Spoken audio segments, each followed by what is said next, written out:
So I don't think you've ever told me the story of how you became an educational anthropologist. I know that you started as a French major. In college. In college. And Yeah. so how did you make that switch? Well, the first thing that happened was when I was in France as a junior in college and thinking that I was studying French literature and French language, I realized that I was actually more interested in the cultural differences between Europeans and particularly the French and Americans. And so I started thinking a lot about that. And when I came back from my year in France, I decided to take some anthropology courses because I wanted to learn more about things cultural. And I also, at that time, had finished all of my language requirements for my degree, and I had an opportunity to take some elective classes. And so I took an anthropology class and I took an educational studies class.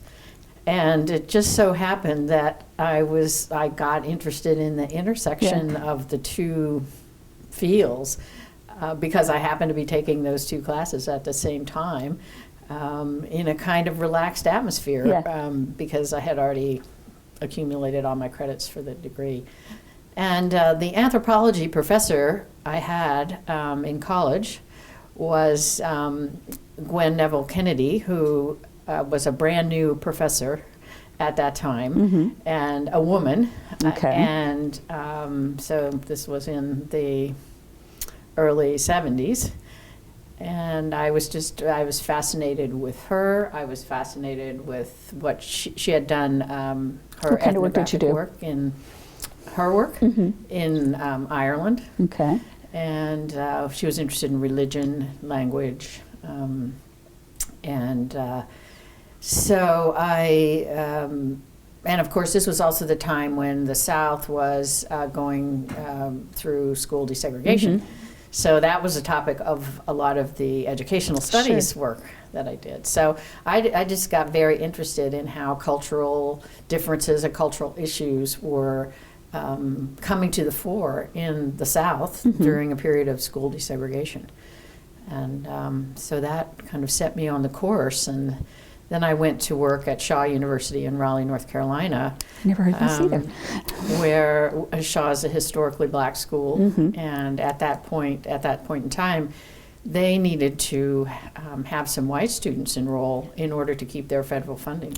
And so they hired me to recruit white students to this all-black school in Raleigh, North Carolina. And my being the idealistic young thing that I was at the time, I thought, oh yeah, I can do this. And so I held that job for about a year and a half, and I managed to recruit exactly 0 white students from North Carolina to come to that school. But I had a wonderful experience there in other ways. I really came to love the people there and the school itself. But I realized that I was idealistic, and I needed more training particularly I thought in anthropology and cultural differences and cultural issues in order to be better prepared to do something that was meaningful in that arena. And so I decided to go back to school in anthropology. And did you plan to go into anthro and ed, or was that another kind of moving thing that happened by serendipity? It was kind of a combination of planned and serendipitous. So I went over to the University of North Carolina at Chapel Hill to the Department of Anthropology, and I explained my situation. I said that I was interested in anthropology as applied to school desegregation in the South at that time. And they told me, well, we don't have anybody who does that. And so we don't know if this is a good program for you. But at that point, I was a resident of North Carolina. I needed to have a way to go to graduate school without having it cost me too much.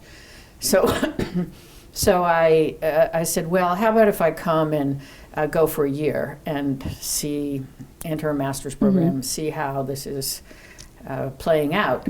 And they said, okay, well, you can do that, and we'll try to help you design a program that works for Okay. you for a master's.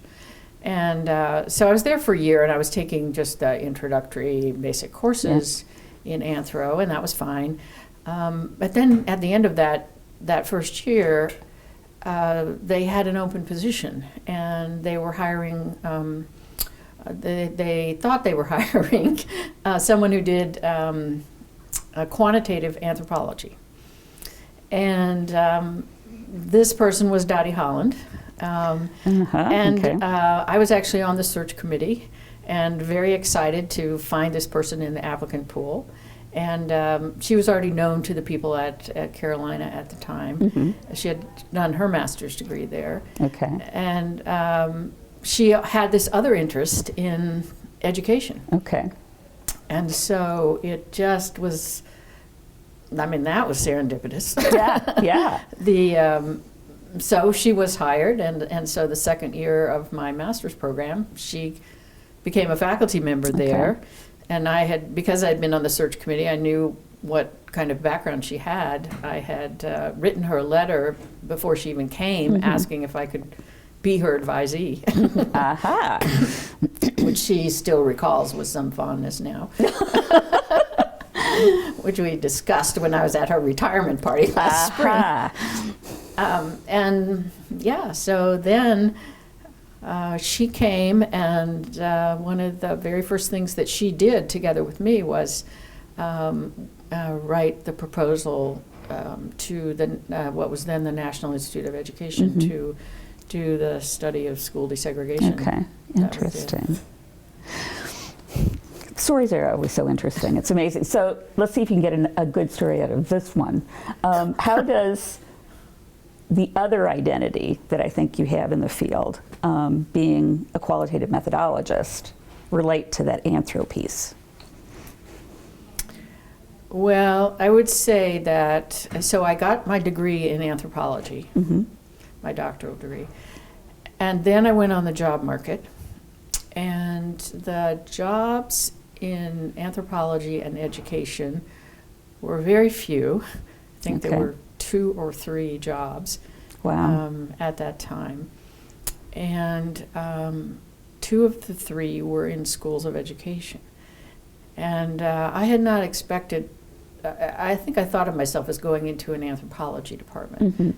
But this job situation made me think about ed schools. And as it turned out, at the time, so this was 1980, I hadn't really realized it then, but that was when qualitative methods and ethnography just kind of came onto the scene in educational research. And so it was, again, it was just a very fortuitous moment for me or somebody like me. And there was one job available at George Mason University, and my friend Evelyn Jacob got that. There was one job available actually here, which I think the Spindlers took. We're here. That was a good choice. I don't think they didn't move here permanently, I don't think, but they were here for a while. And then there was a job at Virginia Tech, which I ended up getting that year. And then I was in an ed school, and I think the ed school people, I was in a foundations group, and we had a philosopher, a sociologist, I was the anthropologist, a historian, and that program had been established for a while.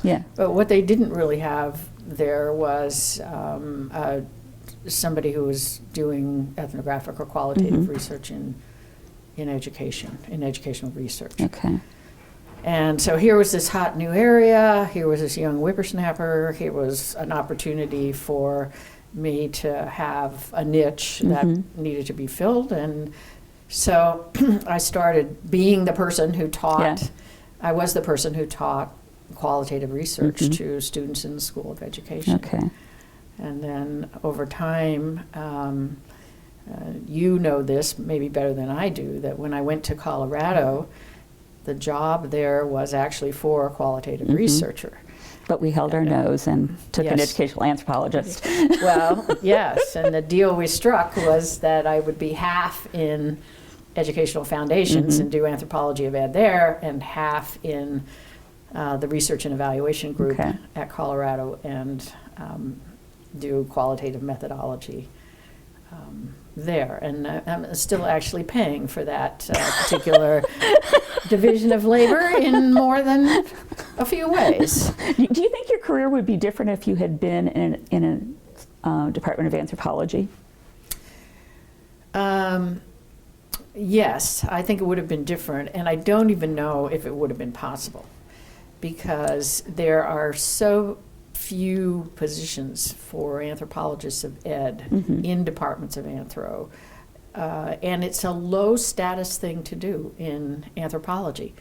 It's one of those practical or sort of more applied areas of anthropology, and it's now if you're a real anthropologist, you study religion, you study economic systems, you study political systems, you study symbolic representations, and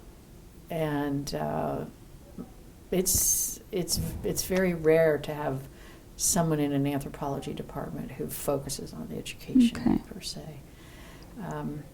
So over time, there have been fewer and fewer of those kinds of positions, and more positions in ed schools for people who do anthropology and education. And so how is the status of anthropology in education relative to education in anthropology?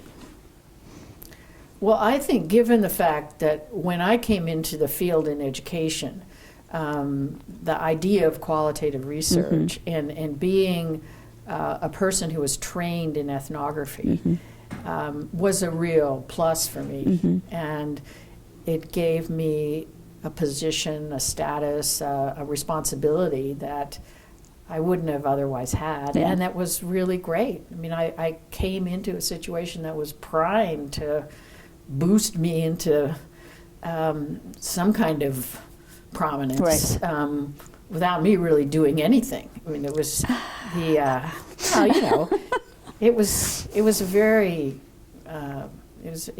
lucky thing that happened. Well, but you made the most of the luck, which is part of what makes it go. Well, hopefully. Yeah. One thing that I've always struggled with in teaching qualitative methods is to help students understand what ethnography is.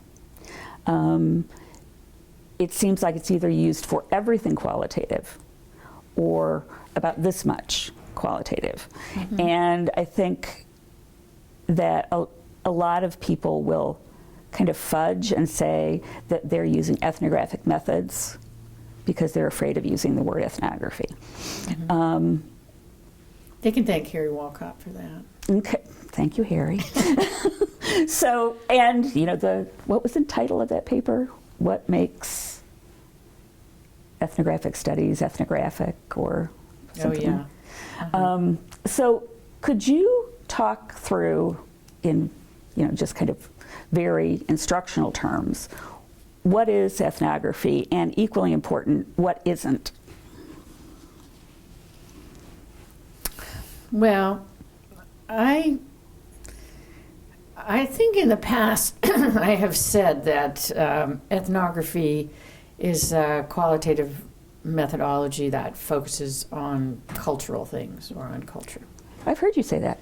And I don't exactly want to retract that statement, but I do want to say it differently, I guess. Okay. Now, I think it is a methodology for trying to understand how and why people interacting in groups and in their lives do things in the way that they do and make sense out of things in the way that they do.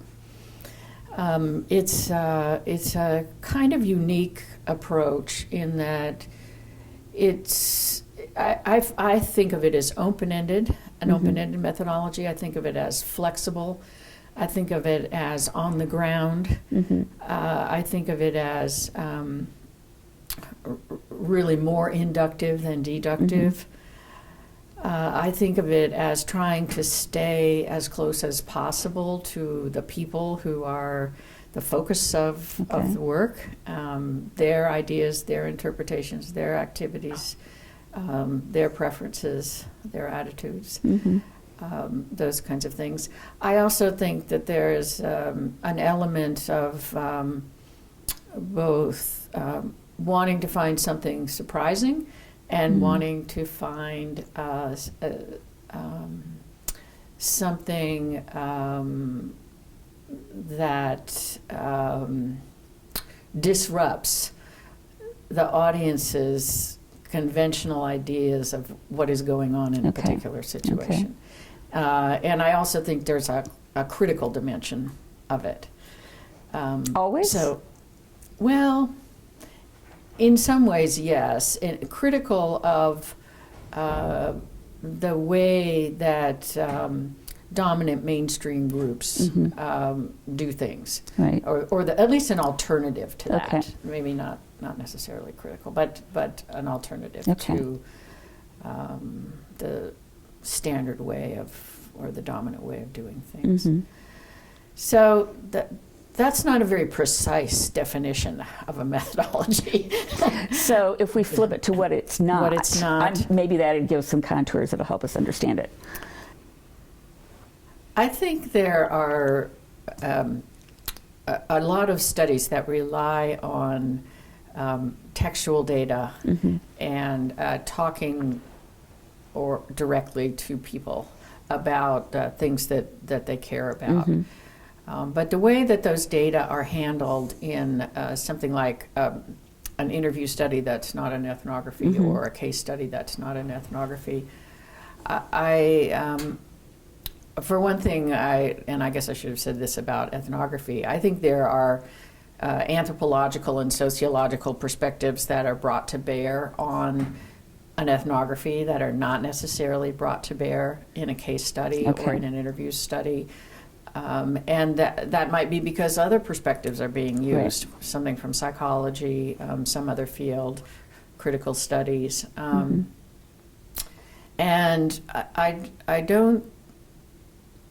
don't see in a lot of those studies an attempt to really go beyond what people are saying about their situations or describing what they're doing in a particular case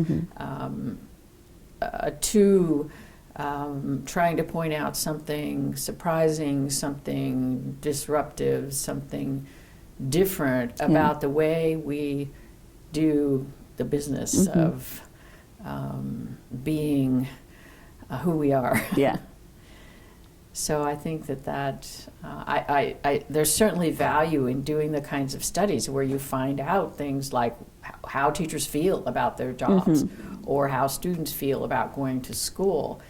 There's value in that, but I don't think that makes something ethnography. I think ethnography would be doing more of the things that I was talking about earlier to try to present some kind of theoretical, anthropologically informed, sociologically informed understanding of life or the world or people that is new, different, disruptive. So how do you make sense of when somebody says they're doing a case study with ethnographic methods? What does that mean? Well, I think what that means is that they've taken the normal toolkit of ethnographers, which is to do participant observation, although most people do observation rather than participant observation, do some kind of open-ended interviewing, collect some documents, and perhaps keep a journal and use draw on the journal. So they have those tools, and it's like using hammers and saws and nails. But they're making pancakes with them. The surround of the disciplinary orientations that have inspired ethnographic methods, the reasons for why anthropologists tend to think that participant observation is a lot better than observation. The reasons why anthropologists and sociologists tend to have this iterative research design where you collect some data and then you think about it and you decide what you want to focus on next based on what you've already learned. Those kinds of things are don't usually happen in studies that don't have an ethnographic lens or a cultural or anthropological lens. Okay. What's your favorite ethnography?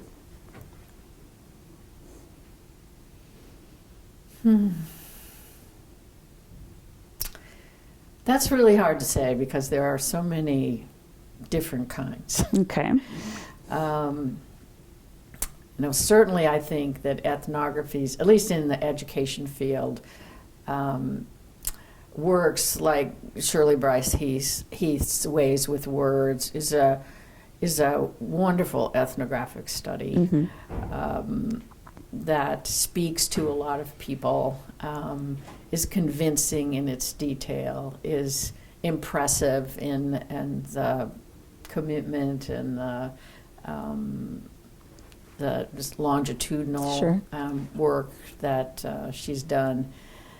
I think that Paul Willis's Learning to Labor was definitely a turning point in the field. That's an important book. A lot of people quote it. Fewer people actually read it. I very much like this book that I mentioned in my talk yesterday by Anna Singh, the book entitled Friction, because I think it does just a nice job of showing how many different intersecting things are going on to influence what people are doing in their day-to-day lives. And for the most part, we don't realize that unless we study it carefully. Right.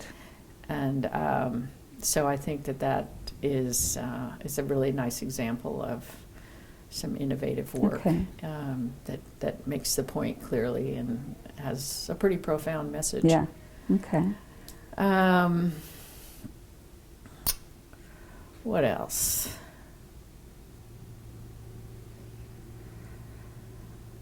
I don't know. There's just so many. Yeah. There's so many good ones. Well, it's a nice representative sample of different kinds that you gave. I think the ones that right now strike me are books ethnographies about the Muslim experience in this country. I think that's a developing area, and I think that that's a very important one for us as U.S. educators, people involved in education in the U.S., to be paying attention to.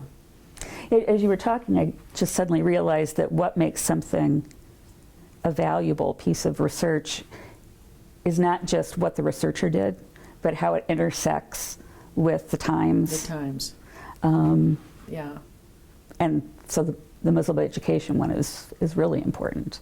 I mean, do you know this book that Leila Abu Lugod has written recently about? The title is something like "Do Muslim Women Need Saving?" And she wrote it to try to address to Americans what Muslim women's experiences are. And she thought that it would be she thought it would be of a lot of interest to people, particularly in the media, journalists and people who are reporting on Arab Muslim situations around the world, particularly their positioning in this country. And no one paid any attention to it. And So she's actually coming to Colorado this week, and she'll be giving a talk on this on Friday, sort of giving her understanding of why this book, which seemed like it was going to be very timely and of a great deal of interest, just fell into a void. And was it,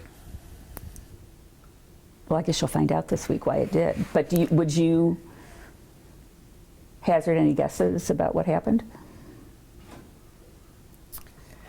Not a good publicist? No, I think it's more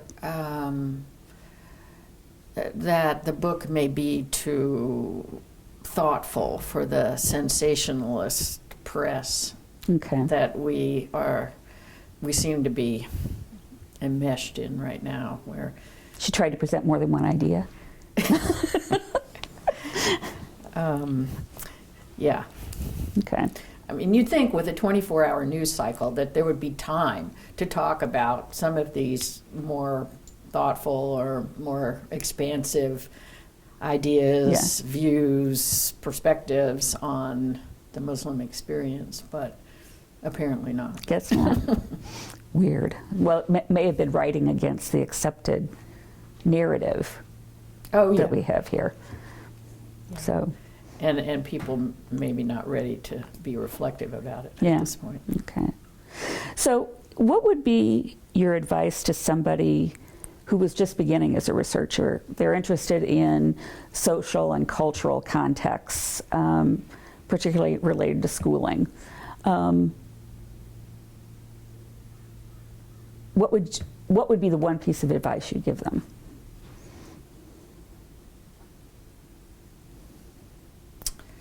I would say find a contemporary issue that connects to schooling in some way,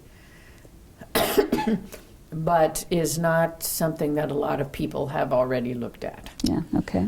And try to understand how whatever that thing is bearing on educational opportunities,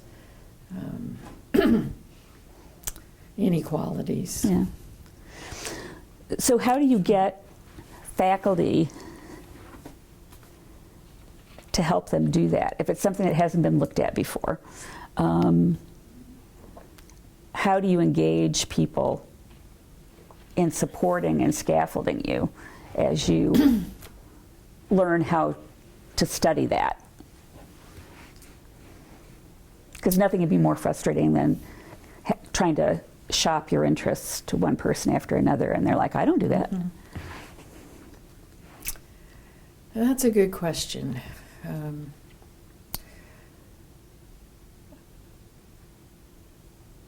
I think deciding on a research topic does have to be some kind of collaborative process between students with new ideas and new perspectives and the faculty that they're working with. So there would have to be some meeting of minds. Yeah. And for the student, it might take a while to find somebody who is interested in doing that and willing to do that. But I think one of the nice things about educational researchers and also anthropologists is that a lot of them are very curious about the way things are playing out, and they're also angry in some ways and irritated that we can't do a better job with these educational priorities that we have, and we keep doing things that result in things that we don't like, outcomes that we're not happy with. And I think that creates a climate for people, faculty, and students to be interested in new approaches, new ideas, new perspectives, new ways of getting an angle, a slice, a perspective on something, and in a sort of a new way. Okay. So I would hope that faculty are open to that, and they would be open to working with students to figure out ways to address those topics. Like, I think the research that Sejong was telling me about, the work that she's doing, you know, she's interested in the experience of international students in higher education, and that's a fascinating topic. It's especially fascinating given right now because U.S. universities are so eager for all these international students to come because they pay real money and make up for all kinds of other limitations of our system. And yet, we don't know very much about their experience. We don't know what it really means to them to come and then maybe go back or maybe stay. Sure. She has also been able to follow them back to their home countries. I mean, being able to just do things like that, to follow people who are of interest for some reason into their lives, what they're actually doing, what they're actually grappling with, what kind of messages are they taking away from being in a university in the U.S. where they come with a lot of hope, a lot of high expectations, and then find themselves isolated from everybody around them. What is that doing? And I just think things like that they're really fascinating. They're important to know something about.